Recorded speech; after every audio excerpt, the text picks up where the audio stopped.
Ποια είναι άραγε τα μεγαλύτερα πλεονεκτήματα που έχει η Αυστραλία σαν χώρα και γιατί όλοι θέλουν να έρθουν εδώ για να ζήσουν? Το να ζει σε μια χώρα σαν την Αυστραλία έχει πολλά θετικά. Κάποια μπορεί λίγο πολύ να τα φαντάζεσαι και για κάποια άλλα μπορεί πραγματικά να εκπλαγείς. Στο σημερινό βίντεο θα μιλήσουμε για τα 5 πιο σημαντικά κατά την άποψή μου, όπως πάντα. Και μπορεί να καταλάβουμε τους λόγους που για κάποιους είναι αντικειμενικά μία από τις καλύτερες χώρες του κόσμου για να ζεις. Let's begin!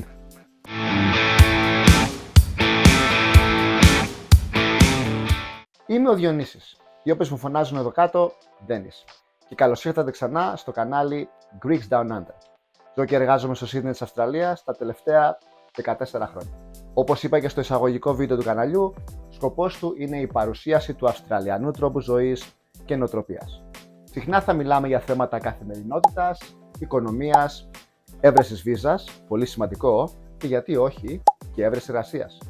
Στόχος μας επίσης είναι να ενημερώσουμε και να διαφωτίσουμε τον απλό εκείνο κόσμο που θα ήθελε να μάθει περισσότερα για το πώς είναι η ζωή για έναν Έλληνα σε μια χώρα του εξωτερικού. Νούμερο 1. Ασφάλεια. Η Αυστραλία έχει πολύ χαμηλά ποσοστά εγκληματικότητας. Η οπλοκατοχή είναι παράνομη. Πραγματικά παράνομη. Όχι στα χαρτιά.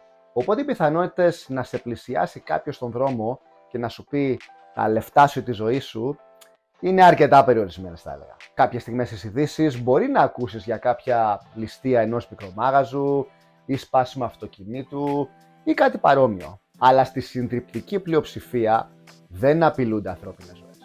Επίσης, η αστυνομία περιπολεί πολύ συχνά τις συνοικίες και ακόμα πιο συχνά τις συνοικίες με έντονη παραβατικότητα. Έντονη παραβατικότητα πάντα με τα δεδομένα της χώρας. Οι διαρρήξεις σπιτιών είναι αρκετά περιορισμένες και σίγουρα, εάν κάποιοι έχουν βάλει στο μάτι το σπίτι σου, λογικά θα ξέρουν και τι έχεις και που το έχεις και θα φροντίσουν να το πάρουν όταν εσύ δεν είσαι μέσα. Και καλά τώρα, μεταξύ μας. Πες ότι μπαίνουν. Τι θα πάρουν? Το βίντεο, την τηλεόραση, το PlayStation, τα μετρητά που έχεις κάτω από το στρώμα σου? Εδώ πέρα κανένας εγκληματίας δεν θα πάρει τέτοιο ρίσκο για φραγκοδίφραγκα. Νούμερο 2. Σύστημα υγείας.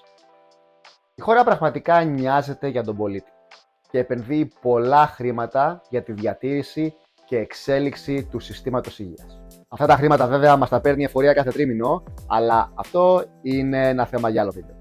Το δημόσιο σύστημα υγείας, το λεγόμενο Medicare, είναι το ανάλογο ΙΚΑ που υπάρχει στην Ελλάδα. Τα δημόσια ιατρικά κέντρα δεν έχουν να ζηλέψουν πολλά από τις ιδιωτικές κλινικές. Βάσει δικής μου εμπειρίας, η μόνη διαφορά είναι ότι το δημόσιο μοιάζει με νοσοκομείο και το ιδιωτικό μοιάζει με ξενοδοχείο. Με λίγα λόγια, και φτωχός να είσαι, δεν θα πεθάνεις στην ψάθα.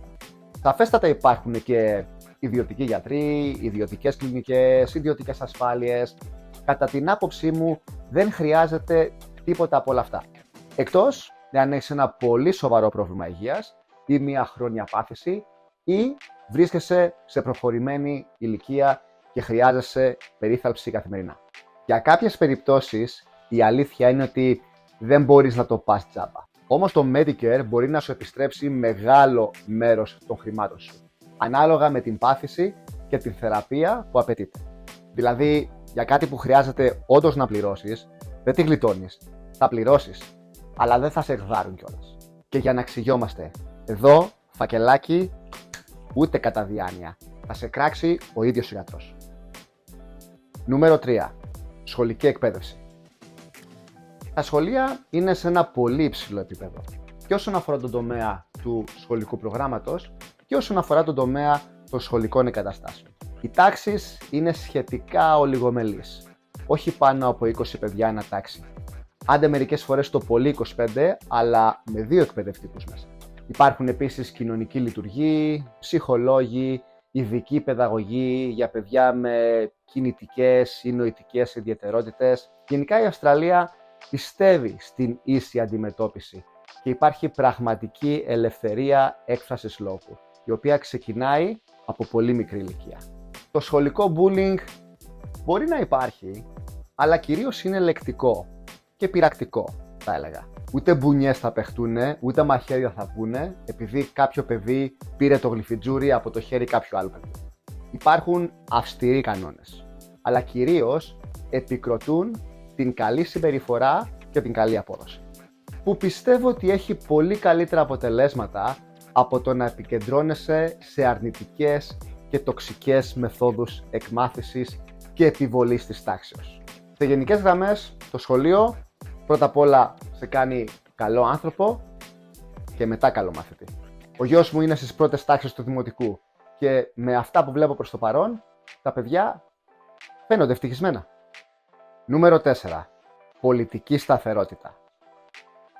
Λέγοντας πολιτική σταθερότητα εννοούμε ότι ζούμε σε ένα κράτος με νόμους και θεσμούς. Σε καμία περίπτωση τέλειους, αλλά αντιαμφισβήτητα, δεν περιμένουμε από κανέναν σωτήρα πολιτικό να βγει στις επόμενες εκλογές, να τα αλλάξει όλα και έτσι ξαφνικά, ως διαμαγείας, να μας σώσει από το πουθενά. Η συντριπτική πλειοψηφία του λαού λίγο νοιάζεται για τα αποτελέσματα των εκλογών. Λοιπόν, πάρ' την αριστερά, πάρε και τη δεξιά. Από την άλλη βέβαια, η ψήφος είναι υποχρεωτική για όλους. Που σημαίνει ότι αν δεν πας να ψηφίσεις, τρως πρόστιμο. Και γερό πρόστιμο. Κάποιος εδώ μπορεί να πει πολύ σαρκαστικά πόσο δημοκρατικό και ειλικρινά το ακούω. Αλλά μετά κανένας δεν μπορεί να διαμαρτυρηθεί για τα αποτελέσματα των εκλογών. Μεγάλε, ψήφισες, πήγες. Γιατί μιλάς τώρα? Ας μίλαγες στην κάλπη. Άντε γεια! Με ανώμαλους δεν μιλάω. Σε γενικές γραμμές δεν περιμένουμε τίποτα από την οποιαδήποτε κυβέρνηση. Γιατί πολύ απλά οι θεσμοί του κράτους είναι πάνω από πολιτικούς ή ολιγάρχες. Απλά προχωράμε τις ζωές μας και αυτό που πρέπει να γίνει, θα γίνει. Αργά ή γρήγορα από οποιαδήποτε κυβέρνηση. Εθνική ή πολιτιακή. Νούμερο 5. Φυσική ομορφιά. Δεν μπορούμε να κρύψουμε ότι η Αυστραλία είναι μια τεράστια χώρα με πάρα πολύ όμορφα μέρη να επισκεφτείς. Από τροπικά δάση μέχρι ερήμους και από εξωτικές παραλίες μέχρι χιονισμένες βουνοκορφές. Η χώρα είναι γεμάτη μαγευτικούς προορισμούς που πραγματικά μένουν αξέχαστοι. Υπάρχουν τοπία που δεν μπορείς να βρεις σε καμία άλλη γωνιά του πλανήτη. Οι τουριστικές επιχειρήσεις κυριολεκτικά αποδίδουν στο μέγιστο των δυνατοτήτων τους, χάρη σε αυτόν τον φυσικό πλούτο που έχει δοθεί τόσο απλόχερα σε αυτή τη γωνιά του πλανήτη. Η Αυστραλία δεν έχει ιστορία χιλιάδων ετών, που σημαίνει ότι δεν έχει ούτε αρχαιολογικά ευρήματα, ούτε έχει την φήμη των τέλειων διακοπών σε μαγευτικά νησιά θυμισμένα για τη νυχτερινή του ζωή.